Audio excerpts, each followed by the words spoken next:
Good evening, ladies and gentlemen. Thank you for joining us again for another episode of Campbell Talk. And tonight we have a couple of folks on, and they're going to be talking about sex trafficking and trafficking in general. And if you've never heard that word before, I want you to be prepared to learn so we can grow together. And so tonight we're going to have several guests on, and we will do intro when everyone jumps on. And if you know someone, this is a very, very serious topic, y'all. We're going to be talking about some things. The first, we're going to provide some education of what it is, why it is important for you and me and everyone to be aware.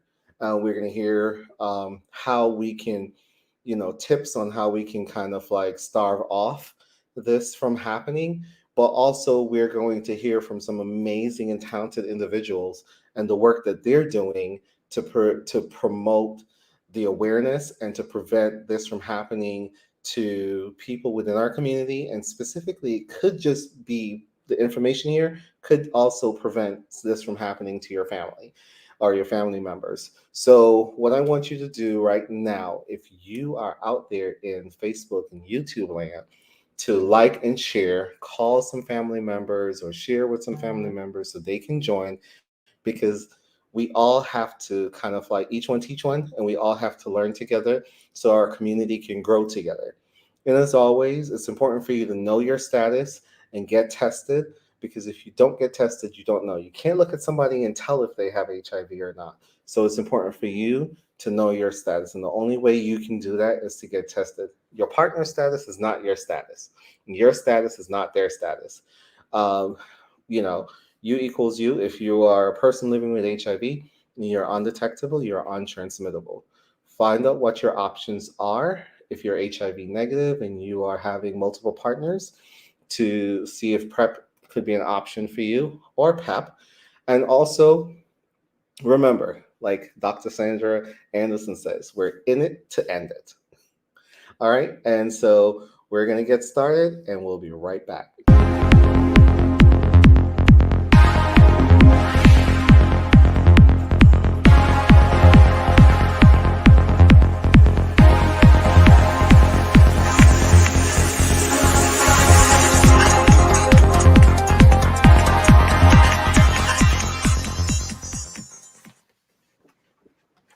Welcome, welcome, welcome. Thank you. Thank you so much. Hey, how are you? I'm doing great. Thank you for being on the show tonight. And I listen, every time I hear the subject comes up, I learn so much and learn so much new information. And so like I told the guests who are watching, like, share, subscribe, follow, and we're gonna be able to put some stuff in the link so people can know where they can get resources if they're experiencing trafficking, if they're looking for resources, if they're just needing to connect with someone so they can heal from it, whatever it is. I want us to really be able to share that information so folks can know how to access those resources. So tonight, y'all, I want you to join my guests. I'm just going to do first names. We have Nisi, we have Angel, we have Tamika, and we have Sandra. Thank you So so much. let's say. Thank you. All right. So we'll start with Angel. Why don't you introduce yourself? Hello, everyone. I'm so happy to be here and to help educate you on the topic of human trafficking. And my name is Angel Carter. Hi, everyone. Oh, I figured we were going in orders. Hey, everyone. My name is Tanika Clark. I'm actually happy to be here as well, just as Angel said, to be able to just really just make everyone aware of what's going on in our communities. Hi, everybody. My name is, that's an echo. My name is Nisi Johnson, and I am super thrilled, along with Angel and Tanika and Dr. Sandy And Ricardo here. We're very, very happy to be here tonight to talk to you about a subject that is near and dear to all of our hearts. This is anti-human trafficking month, but for us, it's all year long, right? And so our goal is to make these conversations a part of the dinner table, a part of our churches, a part of our schools, a part of our community. So we are super excited to actually talk to you tonight. Thank you. I'm really excited to talk to you guys. I'm telling you, like, I've spoken to Dr. Sandra about this a lot. I know Angel, we've talked and share, and it's just, it's like every time. And like I was, when, it's funny, I was driving back from Central Florida, and we were having a conversation in the car with some of my family members because we were driving back, and I was saying, when people hear trafficking all the time, they think females only, right? And I was like, boys, teenage boys, men can also be trafficked. Absolutely. And I remember one of the questions I got was like, how would that happen? Like how? And I was like, people run away from home. Sometimes people are waiting on the bus. Sometimes people get drugged.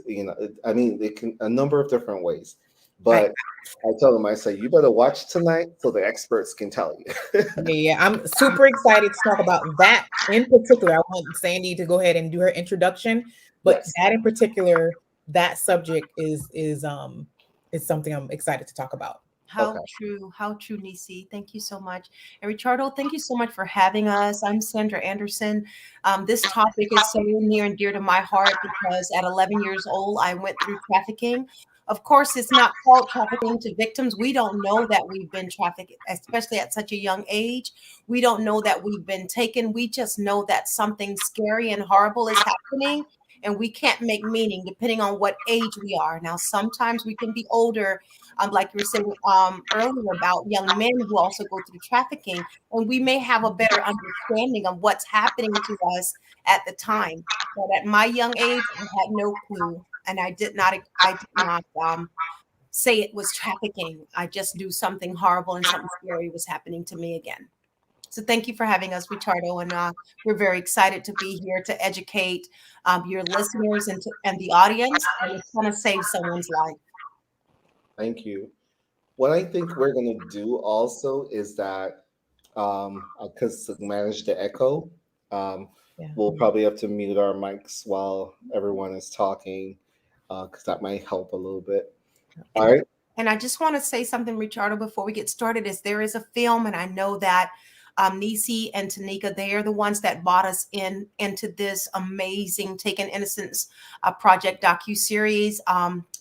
My life was forever changed and doubly blessed when the Lord brought them into my life. So I'm so excited for the viewers to see their film. And I'm going to go on mute and let you take it from there. Yeah. Send me. There's a link for it, right? Like a preview link. There's actually there's actually a link, a few links for the different series, and I'll let Nisi go ahead and explain that. Whichever you're on mute, Nisi. You're Whichever muted. part that you want to. Okay. So let me ask you for tonight, did you guys want to actually show an episode? Is that what the goal? Is that what you want to do? Show like I thought we would be able to show like is it the the intro, trailer? the trailer? The trailer. Okay. So yes, we can definitely get you the link. I'm gonna go off camera just a second, and Ricardo, I'll shoot it over to you. Okay. All right, not a problem. Okay. All right, so Angel, why don't we start with you? Tell us a little bit about you, and how did you get started or got thrown into this, right? Like, how did you become part of this movement? Thank you for asking me. It's a wonderful question. Unfortunately, it was a very difficult reason I got thrown into understanding what human trafficking was. It was at my daughter's demise. 5 years ago, she was trafficked and left for dead, and it really changed my life, because to me, when I pictured trafficking, because I wasn't educated, like most of us are not, because we don't see it in our life. So when I looked at trafficking, I thought about a creepy, white van snatching you off the side of the road. And that's not the case in my story. In my story, my daughter was trafficked by her friends at school, people that she loved, people that she trusted. They are the ones that lured her in and trafficked her and then left her for dead once they poisoned her. And yeah, so for me, it was very, very difficult. I apologize that I'm jumping in so deep right now, but this is my story, and this is the only way I know how to tell it, is to just to be raw and real and honest about it. It's a very dark subject, and our colors for human trafficking are blue, but I wore black today because I'm wearing black for all of those who have lost their lives because of trafficking. And it's such a dark and mourning subject that I wanted to represent by wearing black today. Yeah. Okay. Thank you for sharing. Tamika?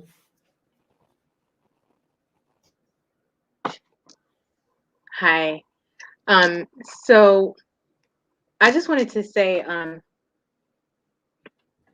Angel, you never, ever, ever need to apologize for sharing, you know, any part of your story, unless, we're speaking to children that need to be censored. But uh, your story just gives so many people so much strength. And we are just honored to have you be a part of the documentary and for people to be able to hear your story, because there's so many um, factors, vulnerabilities, things that you share that hit so many different people's homes and realities in so many different ways. And I think that, the world needs to and will hear your story. But uh, the way that I got into this, specifically the film and the work, was I've always known, once I found out about trafficking, that I needed to do something. I just needed to do something. Um, I didn't know how I would go about it. I didn't know what that was. I had some, personal experiences. I haven't been trafficked or molested or any of that, but the women around me have all have, and I've been exposed to so much of their story and their lives. And so when I heard it, I was enraged when I knew what was happening, primarily overseas at the time, because that's what we all knew or thought was happening. Didn't know it was in our backyard. So uh, I was on a project. To make a long story short, uh, niece project, another film that she had written. I was an actress on the film, and we were sharing our passions. We connected, and like I shared in the last Zoom that we did, it was just a feeling, like it more than a feeling. It was we were carrying something. We became pregnant with this thing, and we knew that we had to just bring it forth. And so we did that, and God literally aligned every single thing, that everything just started to fall into place. We met the right people that we needed to meet to tell the stories of so many women, children, boys, and Nisi and I both have sons as well. So that's more or less the things that caused us to really just went on this.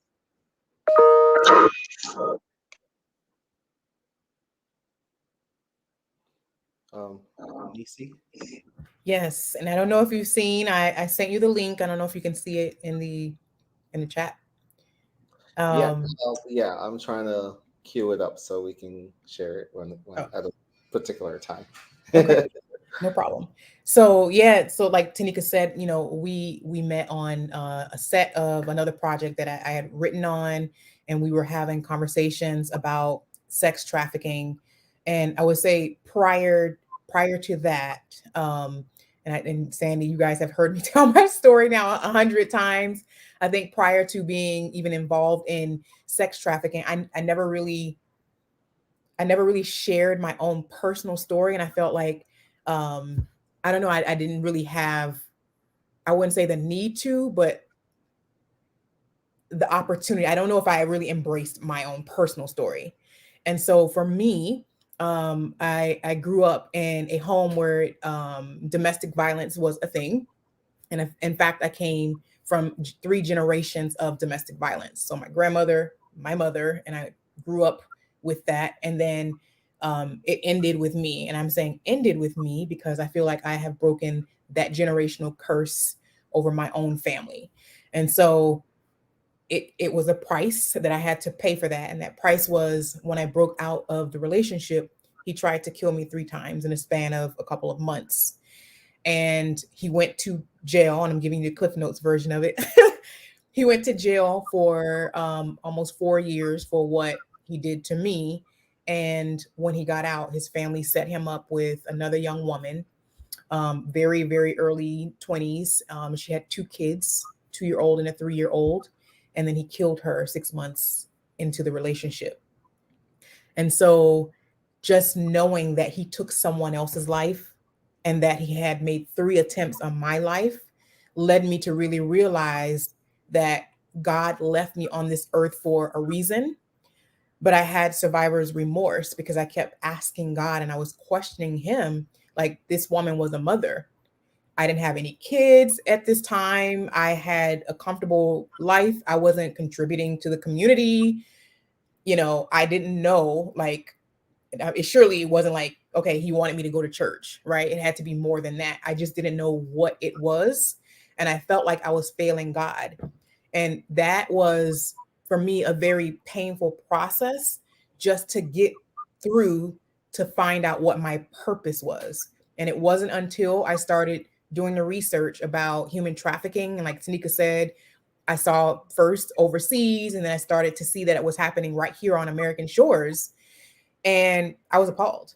I was like, how can something like this happen right here in my hometown, in our country, America, which is supposed to be the home of the great? How can something like that happen when slavery was supposed to be abolished, when we have the wealth that we have in this country? How can something like that happen here and nobody talk about it? Like, no one was talking about it. So when we approached the documentary, we wanted to answer all of the questions that we had, right? The who, what, when, where, and why. Who is this happening to? Who are the targets? Why are they the targets?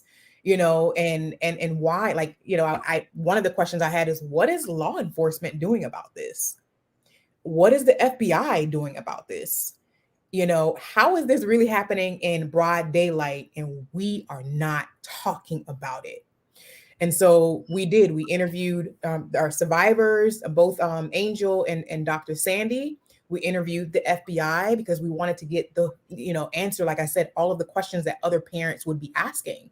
And so we also interviewed safe houses. And, what we learned is, well, it was definitely worse than what I thought, right? If whatever people think it is, it's worse than what you thought. The stories that you hear, that you have to embrace in order to do something about it.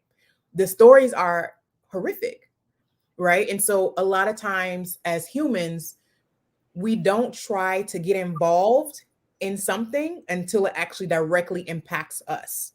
So what we're asking for is for the community to be proactive, right? Proactive in their thought process, just like we did in the 90s when it came to drugs.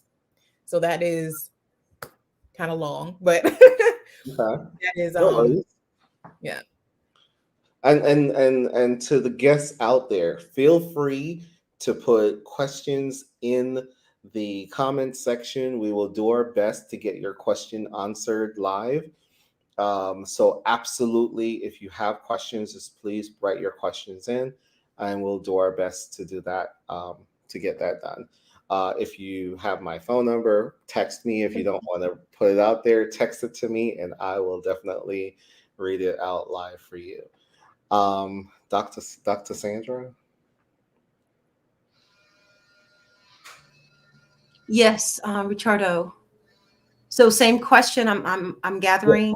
Yeah. How did I get into this? Well, it was these 2 beautiful women that you see on the screen today. It was Tanika Clark and Nisi Johnson, and was invited to a church in Miami, Florida, and I was asked to give my testimony. And it was actually Roger D. Hart that invited me, and it just took off from there. I gave my story and was pulled into the pastor's office, literally. And that night, I happened to ask my mentee Angel Carter to come with me. I've always invited her to different events. I always want to invite her into my circle so she can start to continue her healing journey. And she said yes. So when I was pulled into the office, the pastor's office, after telling my story at I believe it was Harvest Fire, right, Nisi and Tanika? And after I was invited to the office, I says, well, my mentee is out there. I would like her to come in here with me because I left her. I don't want to leave her out there. And then I said, and she has a story as well that you need to hear about her daughter that was tragically killed in sex trafficking. You know, as a survivor of sex trafficking, and like I said, it's so difficult to even say trafficking because it's normalized, especially in the African American community. And I'm going to say that, and I'm going to say it with unapologetically. We normalize it because of epigenetics research now has taught us that even the very DNA of a people group that has been so historically traumatized. We were trafficked here, right? We were trafficked to this country. And from there, from labor trafficking, we went through it. The sexual aspects of human trafficking, we went through it. Every gamut of trafficking, of human trafficking, we went through it. But because back in those times we were seen as 1/3 human, then it was almost as if nothing ever happened. And so what does that look like now? And now, of course, we're talking about transgenerational trauma. Even in this new movie that we watched called Encanta, we're talking about transgenerational trauma. And what does that look like for migrants? Right? What does that look like for Holocaust survivors? But it looks very, very different in the lives of a people group that it's been 400 years. 400 years of not having the reparations and the redress that's due this community because of the entrenched trauma. And so when I went through trafficking at the age of 11, and I'm trying to say human trafficking because it's human trafficking, and I know it was sex trafficking, but we want to use that overarching term of human trafficking just to give it, just not to leave anything out of what that means. And so now, as a member of the National Council of Negro Women, Human Trafficking Committee, we're learning the terms. We're digging a little bit deeper and making sure that we're being impactful to bring an end to this monstrous trade. And I say monstrous trade, and I quote that from William Wilberforce because he's the one that stopped the slave trade of Africans coming from Africa and being trafficked throughout the Americas and the Caribbean. It was William Wilberforce that helped to put an end to the transatlantic slave trade.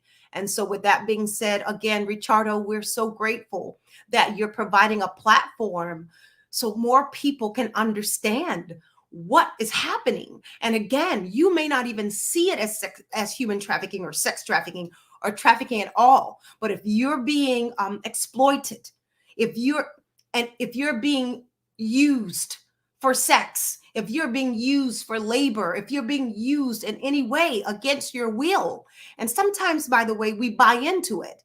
So that's even a slippery slope to say against your will, because psychologically we buy into this. It's called Stockholm syndrome. It's called dissociation. We will buy into this to this life where when we feel like we can't fight and we can't run, we will freeze and we will fall in place and we will stay there and we will buy into our own demise. Even to what Nisi was talking about with domestic violence, same thing. When we can't fight and we can't run, the amygdala will just, that alarm will be silenced by this paralyzing fear and this helplessness, and we will stay right there. And I did. I stayed there for many years until God set me free and gave me a voice to speak against it.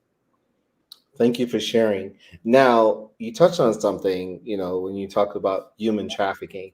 And so, I don't want to hear, when people hear that, sometimes they think about the TV version where, like, somebody like, steal some people from Mexico and they drive them in the trail. And I'm not saying that that's not part of it, but that's kind of like what people see. And then they see it on TV and they go, oh, it's fiction, like it's fictional because, in the movies, they're just trafficking and somebody always shows up and save them in the end. You know how that goes. So can you tell us like a little bit about like how serious this is? I think someone mentioned creepy white vans before Angel, I think it was. So like and I think that's something that a lot of people don't think about. It's like you're at the shopping mall, and when you went into the mall, there was like two cars next to your car. You come out, and then there's like two vans or a van parked next to your car on the driver's side, no windows, no nothing. And sometimes people don't think about it, it's like just a regular day. So even in a situation like that, that could get you caught up in this whole thing. So I think sometimes, it's like saying we have to start thinking about safety in the sense of something simple like going to the mall. So, can you share kind of like how, like, what are some t- tactics, or what are some things that people use that we might think with is just nothing wrong, that's just very ordinary, that people have used to kind of like take people or steal people?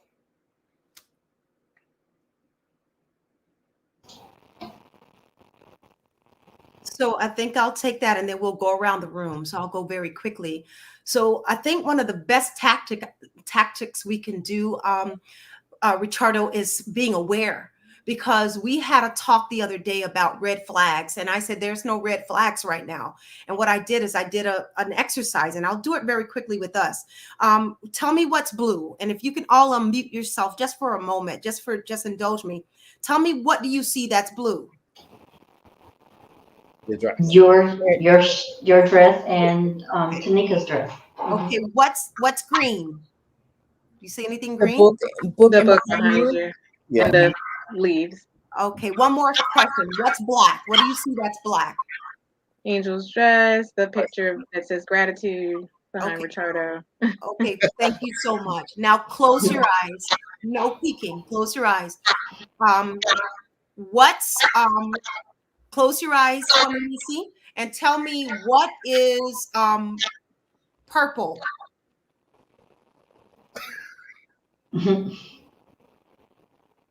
Okay, open your I know. eyes. I Open know. your eyes. Okay, so the reason I do this is to show you we only see what we're looking for. And so it's very difficult to just narrow it down to, like Angel said, the van, the creepy van, or the person that looks creepy. Most people who traffic people don't have the look of looking creepy. The people who took Alexis from her school and befriended her, she allowed them in her life because she felt a sense of safety with them. So they earn your safety. They use what's called dark psychology, and that's how they get you. So the best thing you can do, and the best tactics that I can offer as a counselor, is for you to give your children, male and female, the resolve in them to know what to look for, to be so self-confident, okay, to understand their voice. And I'll tell you what that looks like very quickly, because I want to hear everyone.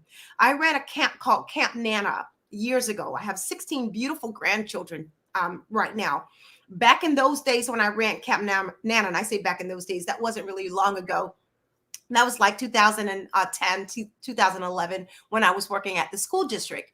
And what Camp Nana was I was able to have my grandchildren for the summer. And that's what I wanted, because I worked for the school district. I had the summer off, and the parents could go and they could just go have a second honeymoon or just go gallivant around states and just live your life and let me have my grandkids.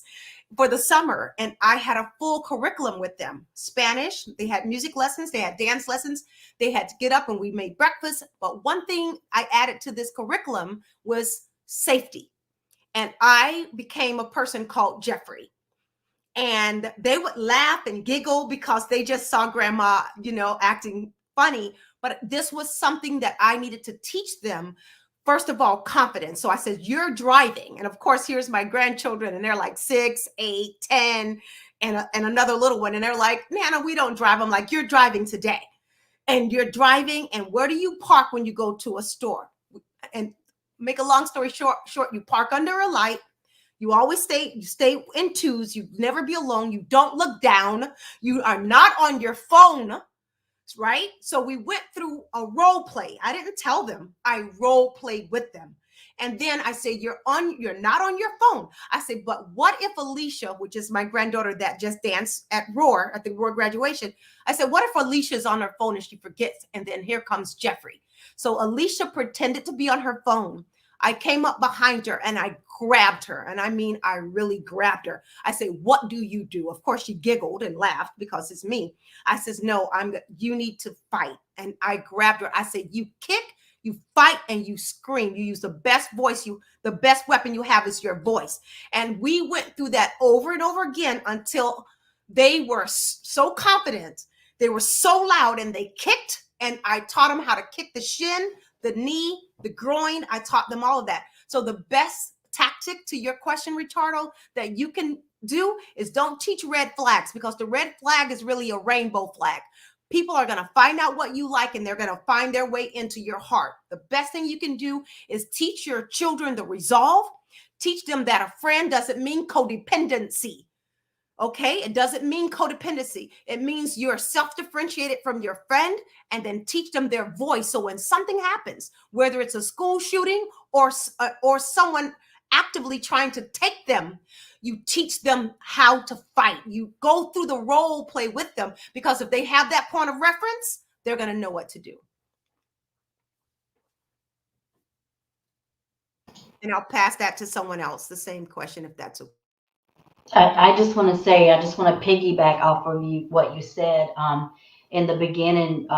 We're looking for the drug addict or the guy in the hoodie. You said it very well in the documentary film, when it's actually, the businessman or woman. And I just want to say, for a tip that I would give is, with my daughter, with her friends, she began to take pictures of herself. You said phone. And I just want to back off of that, being on your phone. My daughter began to take pictures of herself, sending them to friends. She thought it was innocent. And that's how she first began to be targeted. So I would say to educate your children also with the phone, the internet, what they're putting out there, who they're talking to, because you never know who is sitting behind that computer or on the other end of that phone looking at them, and they're placing them forbidden. So they're bidding them. My daughter was in a bid. She was in a bid before just by putting pictures out there. So I would say, make your children aware. Teach them what it is, and then teach them about the phone, who they're talking to, what to place out there, what not to place out there, and to be careful. Know your surroundings and know your friends. I can't tell you enough how much me and my husband have gone through with our 13-year-old, and we've gone through his phone.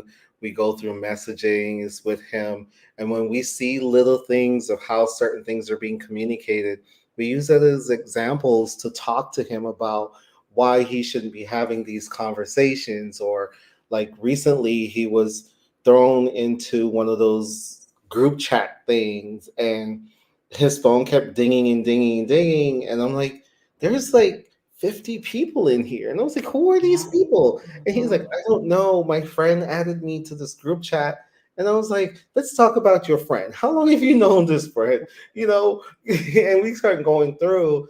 And so what we spend a lot of time talking about is that you have to be your own individual person. You have to be able to make your own decisions and be aware. And if somebody's asking you to do things that you're not comfortable with, don't just follow along because you want to be cool and you want to have a friend. And also, we talked about the group chat. It's like if someone puts you in a group chat like this, you don't know all these people. Some of them are cursing, some of them are saying, and I was just like, I was like, when you're thrown into something like this, you have to say, please remove my number or please delete me from this. Or you delete the chat or block the numbers so this way you're not caught up in that whole mess. And so, I was like, what if what if they start doing stuff like illegal stuff and they're sharing pictures of things that they're not supposed to and all of that? Now you're like included in this, like unwillingly. So we spent a lot of time talking, but I know a lot of parents are not having that conversation.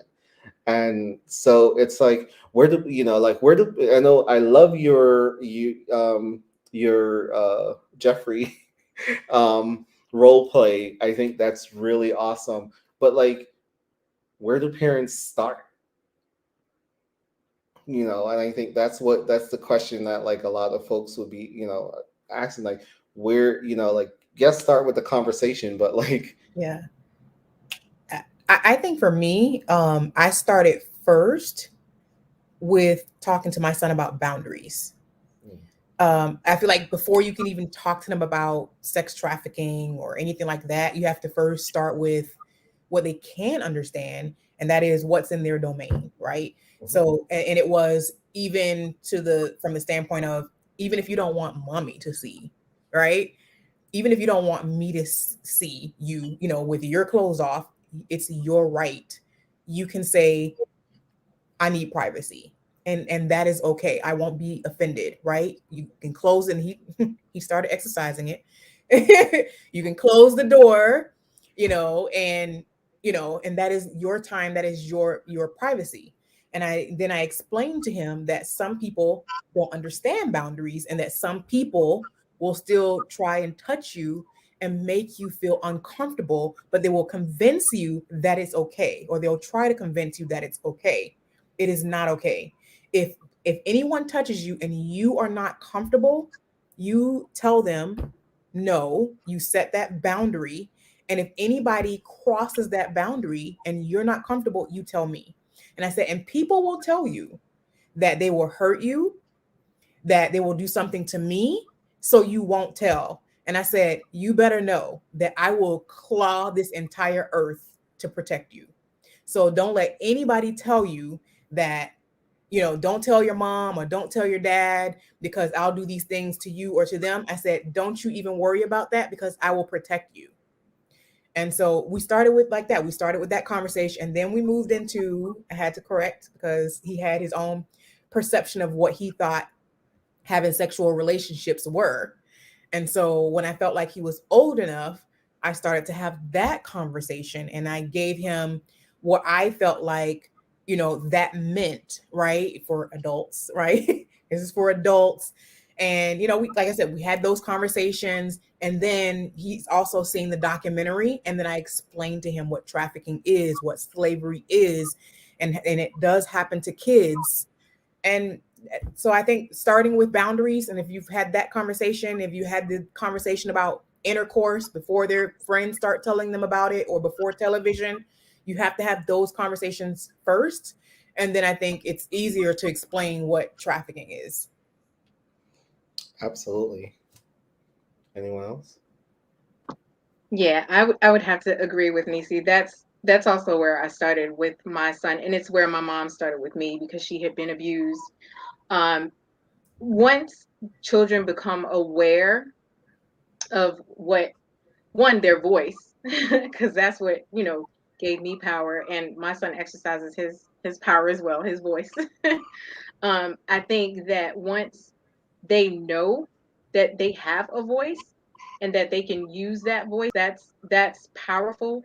Um, and the other thing is, as parents, just really being involved in your children's lives. I think so often we're so busy and we miss so many things. We don't plan and take the time to really connect with our children, see what's going on, um, see who they're playing with online, because a lot of these games have, on these games, they're talking to people that they don't even know. and connecting with people they don't even know. And these people have agendas. So trafficking doesn't really have this one face. It's like, traffickers are always looking for another way to lure children in. And so I just think that as parents, we need to really, really be watchful, and we really need to teach our kids how to handle themselves, as Sandy said, in different situations, and as many situations as we could possibly show them, because it doesn't have one particular face.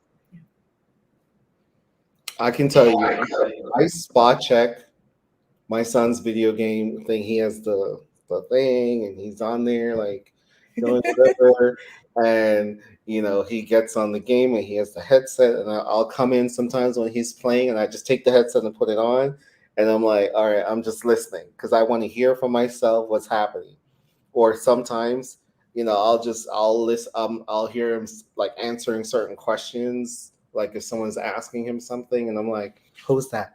Who are you talking to? I really want to know. And I can vouch for that because I've been on the phone with Richardo many times in his adventures of fatherhood. And I love the way he's involved in his son's life. I mean, he is involved, and he's not intrusively involved. He gives what's called conscious parenting. We call it conscious parenting, and that comes from Hendricks.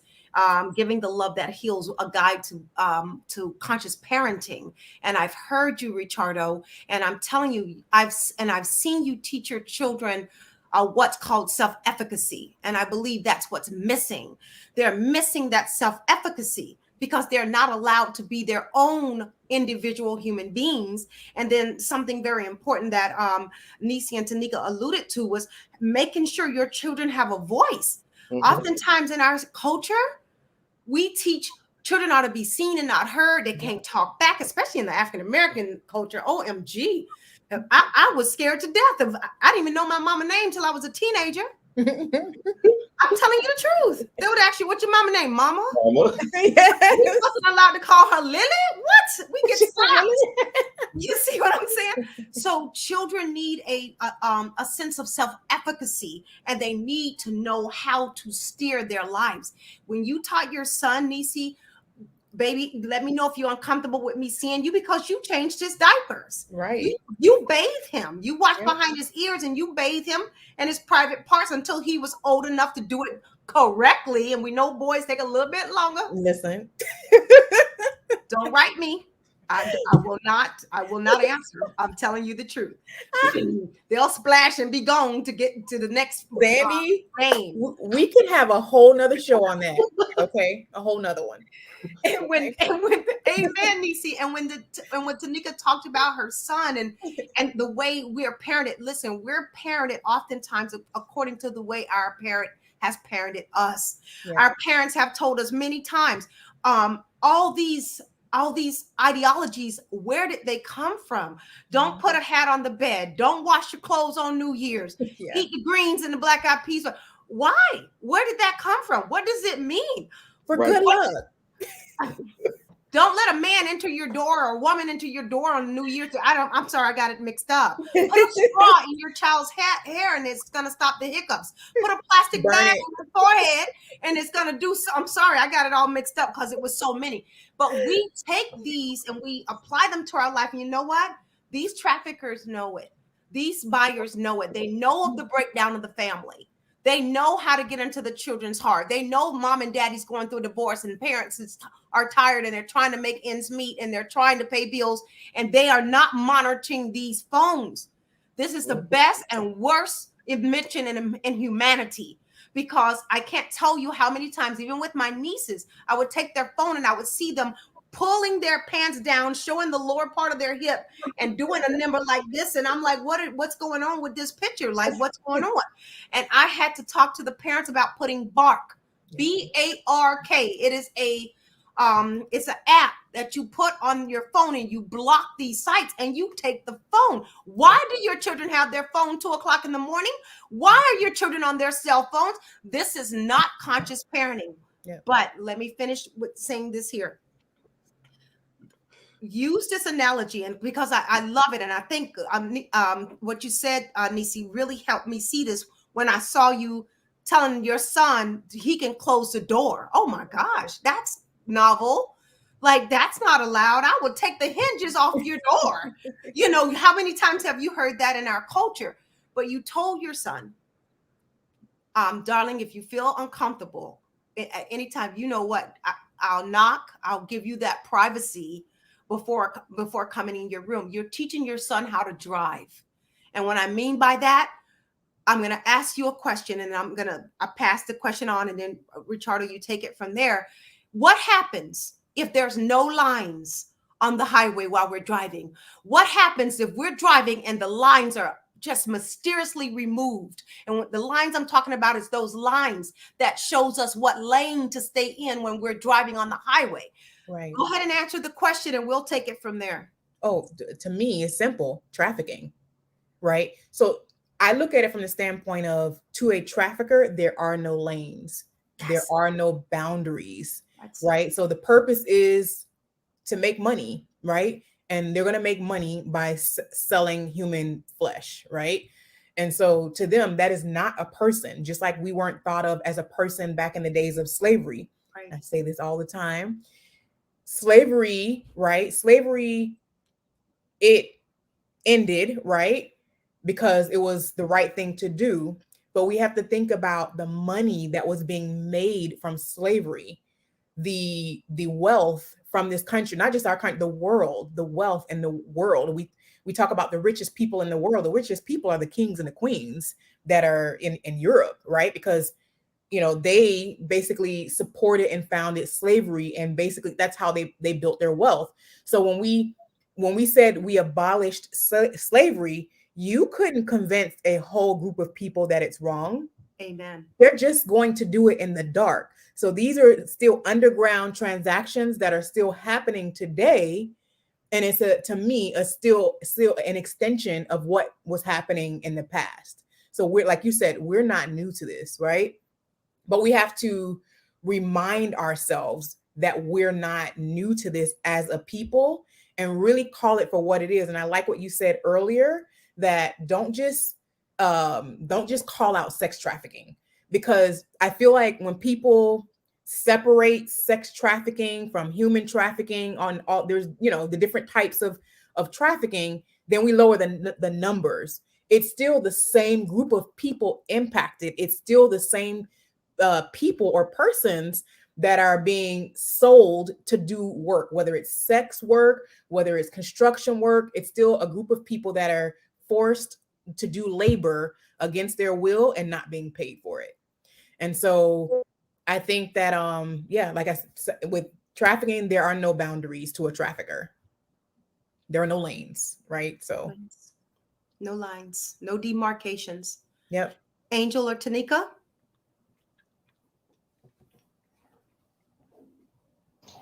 I absolutely agree 100%. I could not say it any better, Nisi. There is no boundaries. It is the fastest growing industry in the world. And this is not new. This is something that's happened from the beginning of time. From the beginning of time. And it's a lot of times we don't know how to approach it. We don't know what to say to our children. Thank you so much, Nisi, for giving that information out here to some, because some of the children are very innocent and they don't understand what that is. Like, what? But for you to show them that, you know, that they can protect themselves, and they have rights to keep themselves covered in front of other people, or, you know, what you were saying was very, very important. So, yeah. Yes. And to add to that, it's very important that we teach our children, especially our male children, to respect boundaries. You know, no means no. You know, just have personal boundaries themselves, and to respect the people around them, to respect their boundaries. Like, they need to know that what society sometimes deemed as normal is not normal, that certain things are not okay, because as they go out into the world, as they're in school, as they're around their friends, they're going to be exposed to so many different things. and they need to. It's better for them to hear it from us, their parents, and know what it looks like from us than to hear it from their friend who, you know, thinks it's okay to disrespect or cross um, other people's boundaries. Absolutely. Absolutely. Thank you for that, Tanika.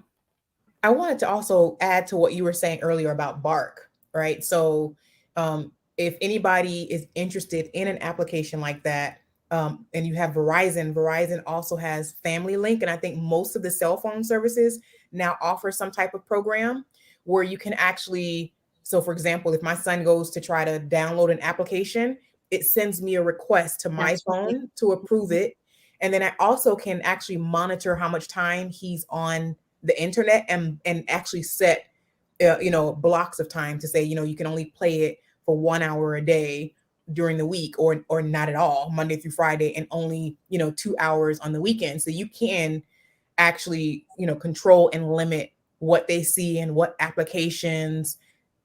So I just wanted to mention that. Yeah. Absolutely. And it's so important because a lot of parents don't even know that Bark is out there, that Covenant Eyes is out there. Right now, according to research, the youngest person addicted to pornography right now is 6 years old. That we know of. That we know of. Thank you. Thank you for delineating that, Nisi, that we know of. Yeah. And so with that understanding, what does that say to us? That that child, before even growing, before the brain is fully developed, you're learning to objectify women. You're learning to disrespect women because initially that's what happens. Your amygdala gets hijacked. Your amygdala is a gland in your brain that neuroscience now informs us it gets hijacked. Your neurotransmitters in your brain becomes hijacked, and now we live in a very robotic and AI, being artificial intelligent society, where sex dolls.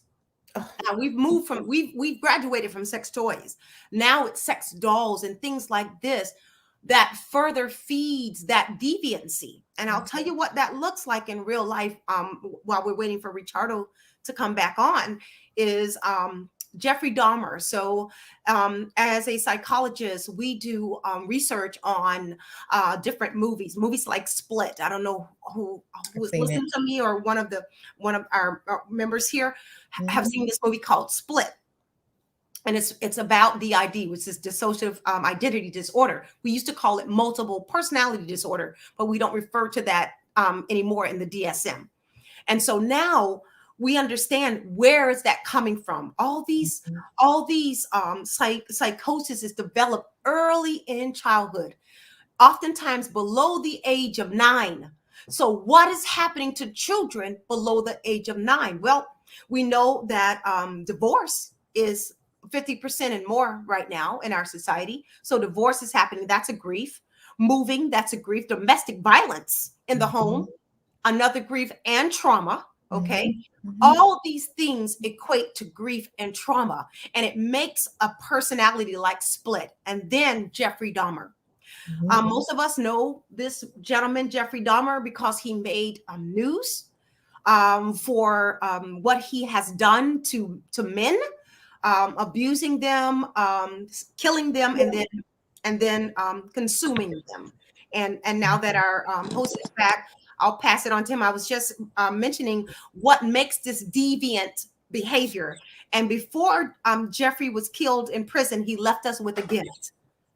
He left us with a gift. And I'll just say this, and I know that sounds a little strange. Jeffrey Dahmer left us with a gift. And his gift is this.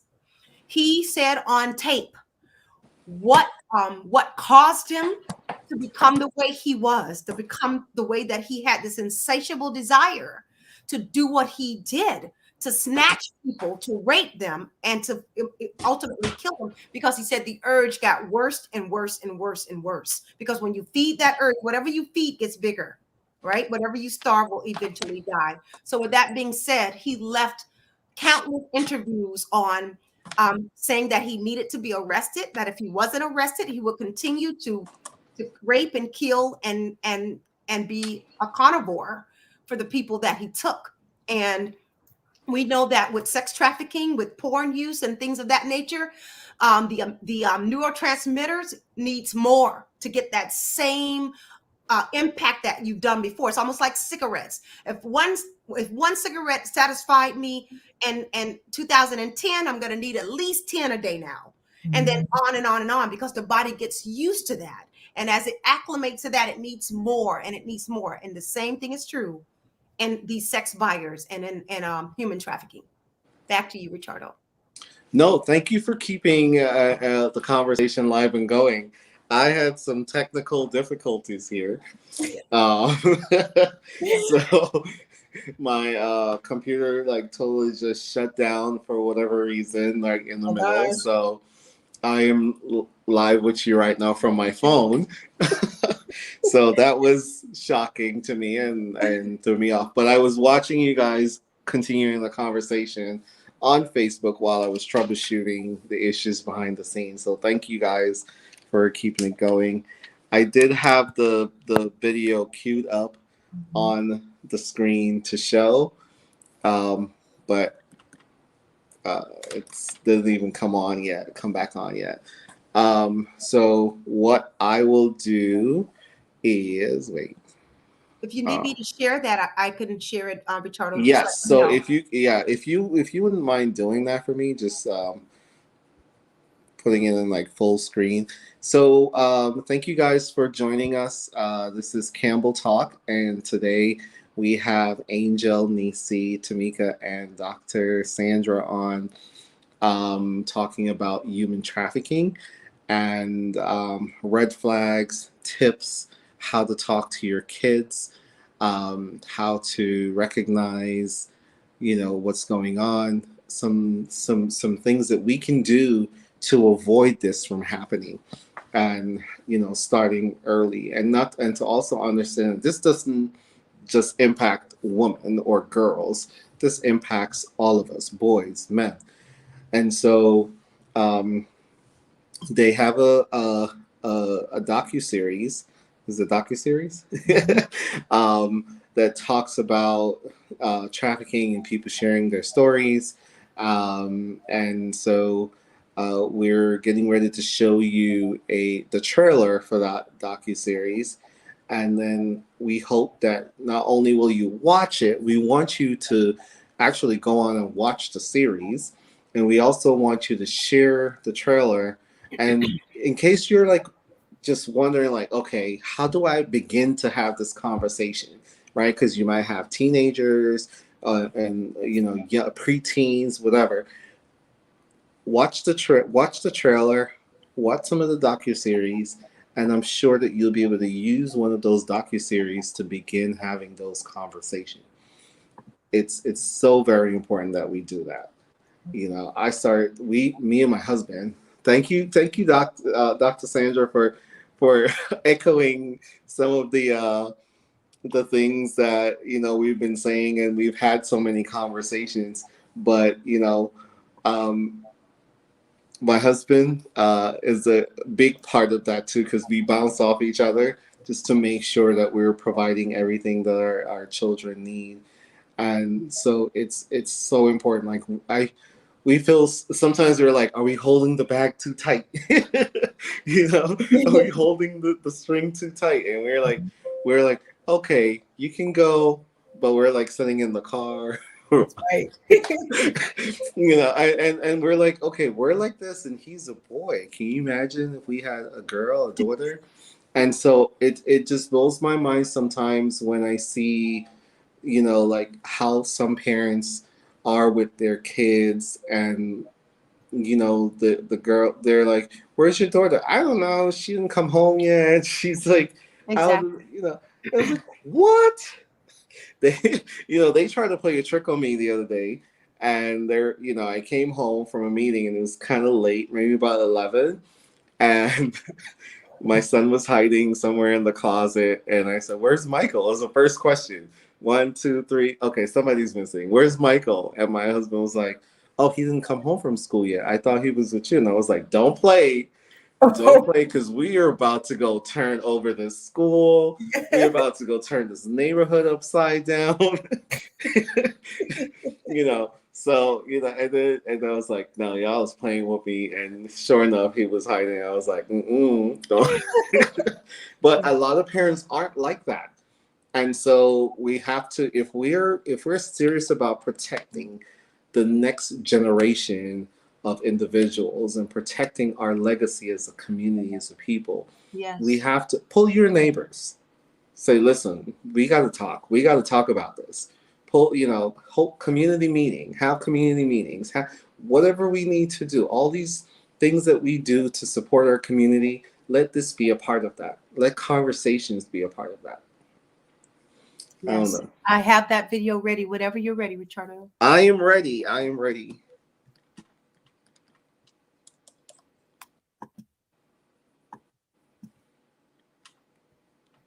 All right. Do you see my screen right now? No. Okay, just one moment. I'm going to go ahead and go here. And what about now?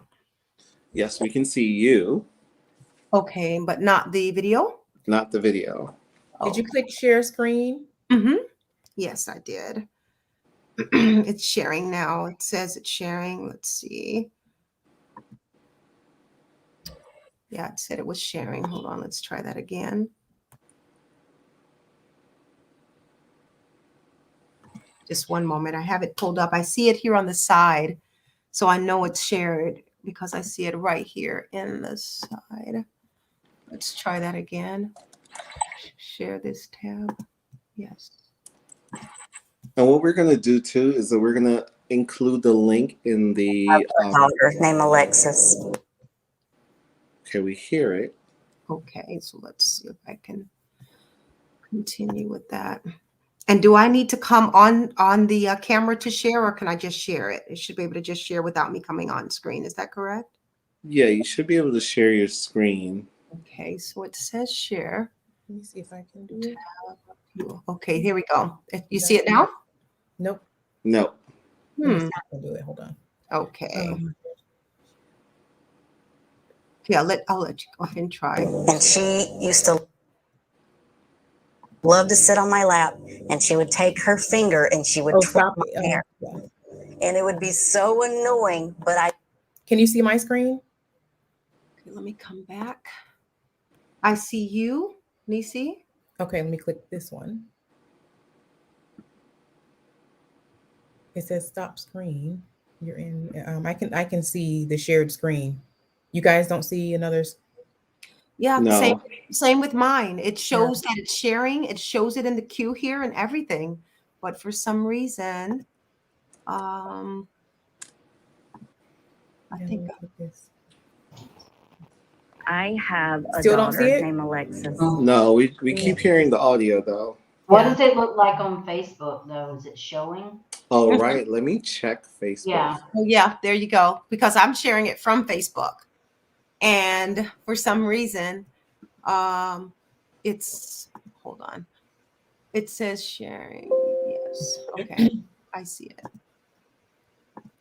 Yeah, no, I'm And on you don't- Facebook too, and I don't see it. Do you see it now? Do you see it, the video now? It's like right there. It's showing in the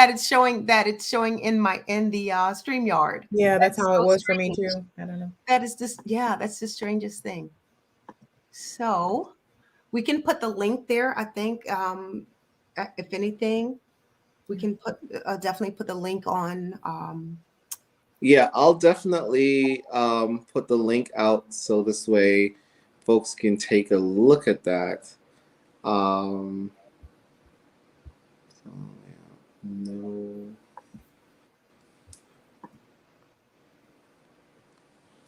All right, my computer is coming back up, so maybe by the time we're finished talking, hopefully.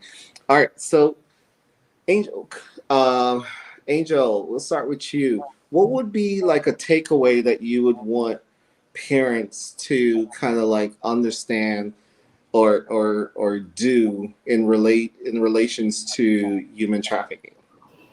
Very good question. I would say pay attention to your children. Too often we are so busy in our own lives and our marriages that we forget to pay attention to our children. And sometimes they could be throwing us off warning signs that something's wrong and we're not seeing them. We can be too busy if they're trying to talk to us and we can push them away maybe later.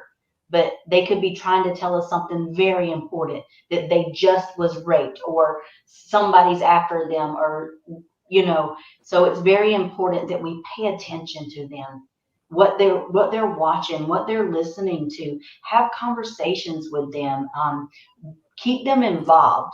When my daughter started showing signs, I didn't know these signs because I didn't pay attention. I was one of those parents that was too busy, that wasn't, that was too busy for my children. And I say that not to put shame to myself, but I say it to help somebody else. That it's very, very important to pay attention to your children. Yeah. Okay. Tamika? I would say, in addition to paying attention to your children, as parents, it's our duty. I believe it. God gave us the role to be parents because we are stewards over our families, and we're supposed to protect our children. That's one of our responsibilities as parents. And so sometimes we know we have this innate ability to know when something's off, know when something's a little fishy. Um, so I would say go with that, and even in addition to that, um,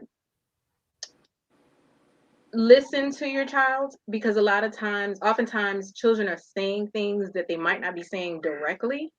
Mm. And I guess it kind of goes back to paying attention, just really, really learning how to communicate with your children and understanding. So the generation is very different. Now there's just so many things. We're in an information age, so to speak. So there's so many things thrown at our children, and they may not even know how to process the stuff that they're dealing with. And we don't know sometimes either. But again, it's our responsibility to have understanding, and just really, really try to see where they are and meet them where they are without criticizing, without, over judging, but just really giving them a safe space to communicate with us and share the things with us that they're going through. Awesome. Nisi. I would say one of the things I would like to leave with the parents tonight is don't think that just because your child is brought up in a safe home, a good family, that they're immune. We said tonight that there are no boundaries. That includes zip codes. This is, yes, it happens to Black kids more, but it also happens to white kids that come from good families.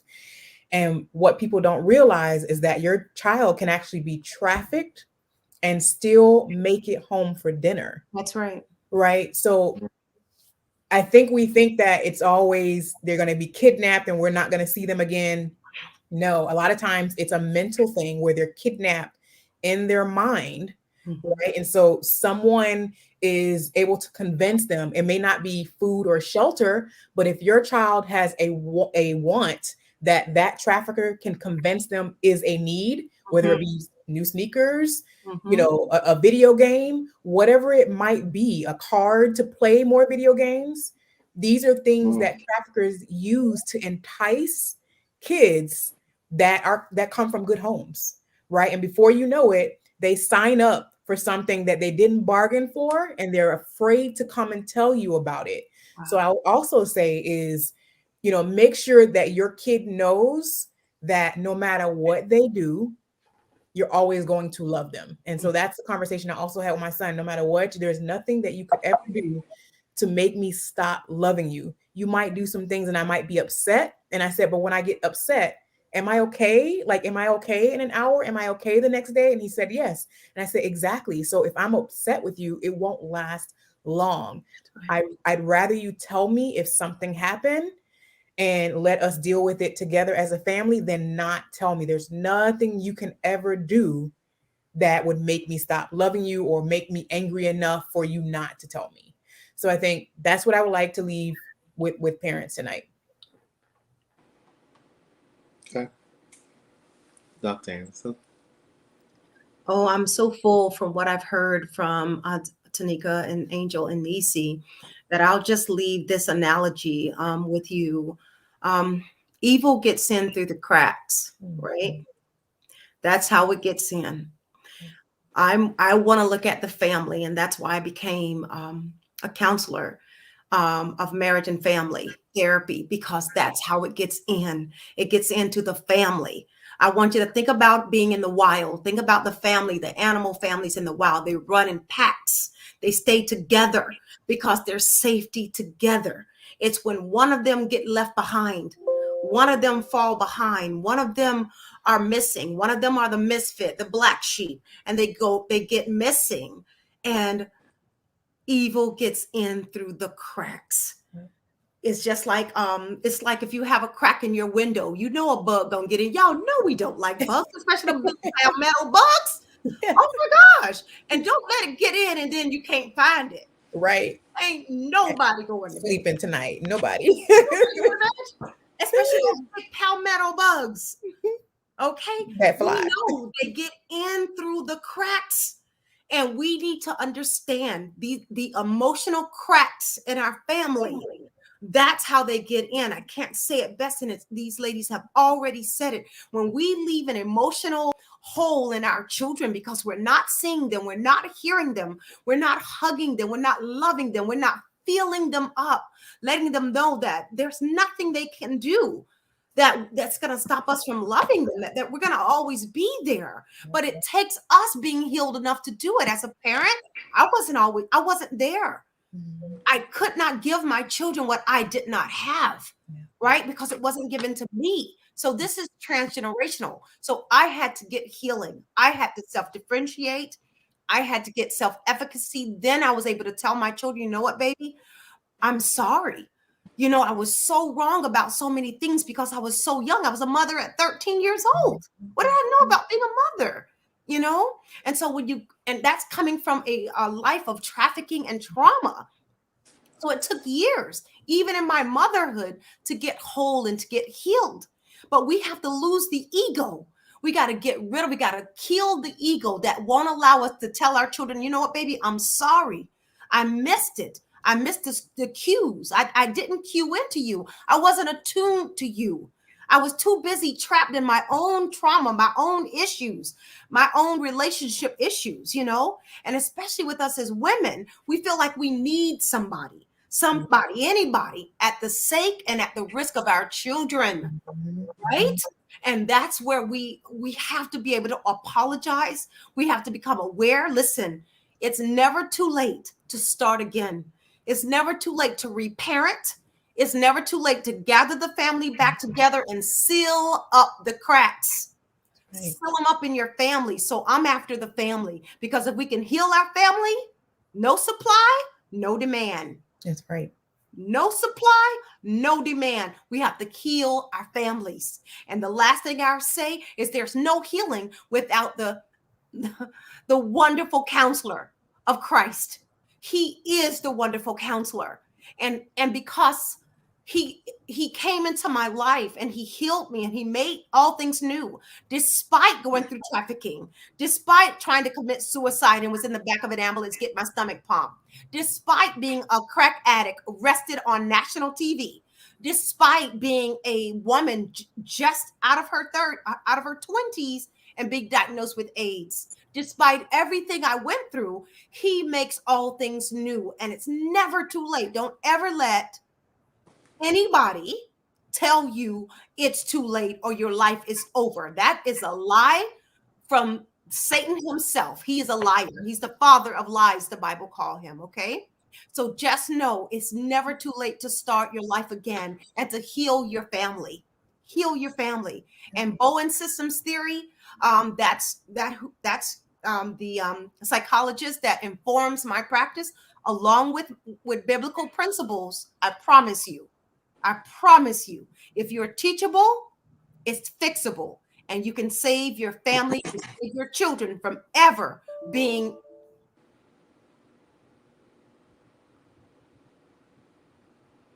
A victim. Oh, I think we probably Okay. lost her for a little Yeah, I bit. think the computer I heard the sound, so maybe the computer may have. Okay. All right. So thank you all for sharing. But before I let you guys go, I would love for you to put away either an email or a phone number or something in the message in the comment section, or a website, so this way people know where to find you or how to contact you. Um, if they are looking for someone to come and maybe talk to a group of folks or talk to parents, if you can please share an email address, a phone number, a website where people can contact you to learn more about how they can either invite you to come talk to their groups, their church groups, their social groups, their community, because we absolutely need to protect our community at all costs. So for some reason, I am not seeing the option to add anything to the comments, only to our chat. Okay, so if you send it to me, what Okay. I will do is I'll make sure that I put it over there. Okay. And I also have it on my name, all of my social media, Nisi at Nisi Curl. And then I can be found on, hold on here.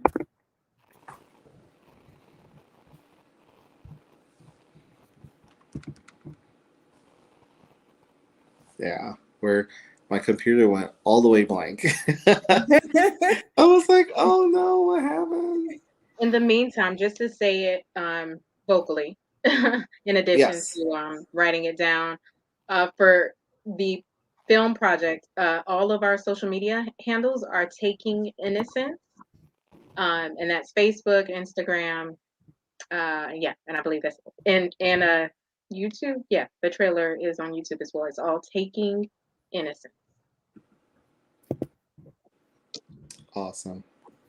I also put that, Taking Innocence, in the private chat. Okay. Yeah, so if anyone wants to do, um, view the film with their church organization or students and have us to comment and speak as well, we're definitely here to do that. We did it last year with St. Thomas University, and we had an amazing turnout. That's right there in the city of Miami Gardens.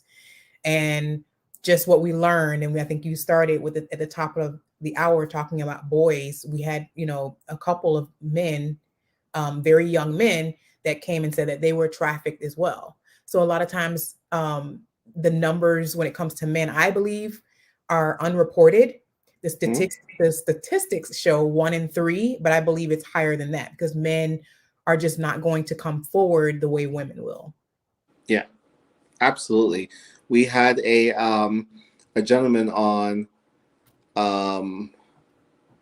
not too long ago. We had a gentleman on who was what's his name? Dennis O'Brien. He runs a organization that focus on male sexual assault. And so he was talking about how a lot of times male sexual assault is underreported. Yeah. And because of that, a lot of times men do not get the therapy that they need or get the support that they need because they're basically being taught like to man up or not to cry or not to show, not to be soft, quote unquote. And so they kind of like let a lot of things go on and on and on and on. So he was talking about that and why we should kind of like have a more supportive environment, and just in order to be able to facilitate that. Yes. And actually that night, Sandy's not on, but she spoke that night and she said, men should be allowed to cry. And one of the young men came up to her that night and said, I hadn't cried in a very, very long time until tonight. And thank you for giving me the opportunity to cry. And so what you said is that's very key. We treat our men or boys, young boys, differently than we treat our young girls, and we have to stop that. So very, very good, great point. And we got Sandy back. Thank you. All right, I just lost the audio. Uh-oh. I know. Can you hear me? You can still hear Yes, me? I can hear you. All right. So I shared the Nisi Curl, and Taking Innocence. So anyone out there, well, first of all, I want to thank you guys for coming on the show tonight, and we'll definitely be making sure that we invite you guys back again to have conversations around this topic and more. And actually, we'll invite you guys back on so we can go through one of those episodes and just kind of like have some conversation around that, because I think it's sometimes people want the resources, but Mhm. sometimes they want it to come to them. Right. And so, since we're in the spirit of giving in 2022, we're going to bring it to them. So we'll definitely be doing that. Again, we'll share the link. So thanks again, Dr. Sandra. Thanks, Angel. Thank you, Tamika. And thank you, Nisi, for being on the show. We really, really appreciate you. And thank you for taking your time and being our guest. Thank you for having us. Campbell Health Solutions, thank you. Thank you, Richard. um, Thank you. and to our viewers out there, we just want to thank you so much for tuning in and watching us. Please remember to like, share, subscribe, and follow. And also remember that the information that you hear tonight, there's some resources in the link at Taking Innocence, and you can find more information about if you need support. If you are going through something right now and you need to talk to someone, you can find some resources there. If you reach out to us at Campbell Health Solution, we will connect you with the folks who can guide you and provide the resources that you need. Thank you again for being a part of the show. And we look forward to hearing from you. If you have questions, comments, feedback, we would love to hear it. Thanks again.